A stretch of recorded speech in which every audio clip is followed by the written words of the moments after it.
Welcome to part 2 of the 3-part series on how to do a literature review. If you've missed part 1 of this lesson, check out the description box for the link. This is Dr. J talking Thesising 101, where things are just going to get worse. In the series, we cover tips and tricks to help you on your research journey. Let's get right into it. We did a few things in lesson 1. Copied relevant themes from relevant papers. Referenced everything we copied by using the in-text referencing function in our referencing tool. Looked at our research topic from multiple angles. And we made commentary so we can have a well-rounded lit review. After reading about 100 papers during your first round of identifying themes, you should have a solid foundation of your topic. Without you even realizing, you started to form a story in your head about your contribution to the subject of interest. The next focus is on structuring that story in such a way in order for someone else to be able to understand it. The first step in structuring your story is literally doing just that. Telling your story.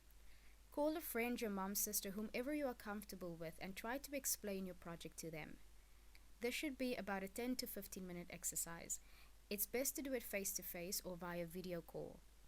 Pay attention to whenever they are confused, because that may mean that you either have to give more background, or your sequencing of information could be better, or your language use can be better. Jot down what they don't understand so you can address this when you are creating your actual structure. During this first step, do not be alarmed if you find yourself in the same position as a toddler who is trying to tell a coherent story. It is completely normal. Now that you've adjusted in your head the way you are going to tell your story, you are ready to create your physical structure. The easiest way to physically create your structure is to use the headers in your Word document that is now filled with all your copy and pasted data. Use the input you received from your storytelling with your special friend to play around with the structure.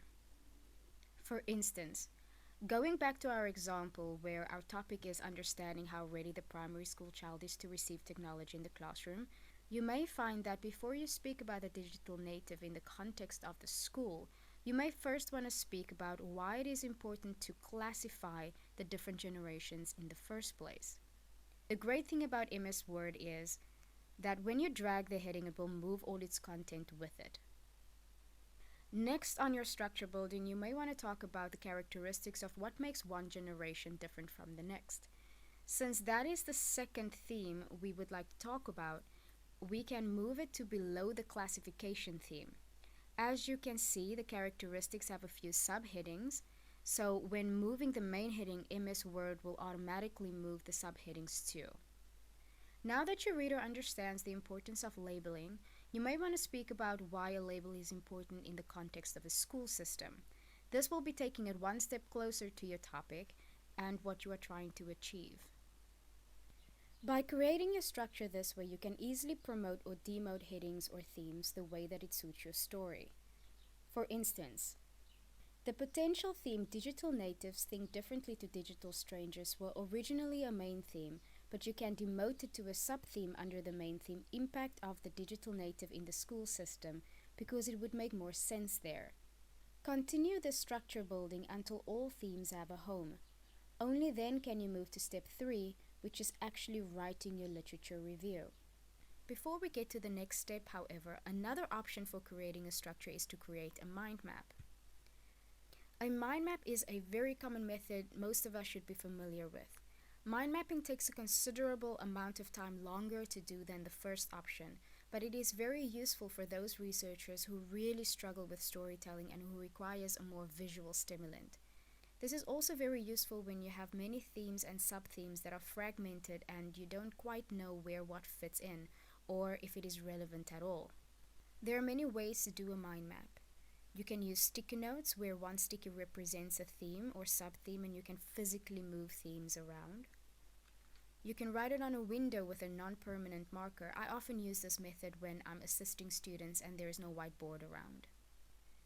You can also do this electronically, and the most common tool to use is MS PowerPoint. Choose Insert, Smart Art, Relationships, and select Radial Cluster. Insert your topic in the middle and build your themes around your topic. These are the same themes that you identified while reading your articles. This is just a visual representation so you can see the relationships. PowerPoint is cool to use when you have a small data set, but when it becomes intermediate or large, you may want to move to other drawing tools such as Visio or InVivo. In summary, looking at both Lesson 1 and 2 of the series, find themes by reading a boatload of documents and rearrange those themes to tell a coherent story. That is it from me regarding creating a lit review structure. Thank you for watching. Please don't forget to subscribe and click on the notification bell. Also, please feedback your tips and tricks regarding this topic. Signing off.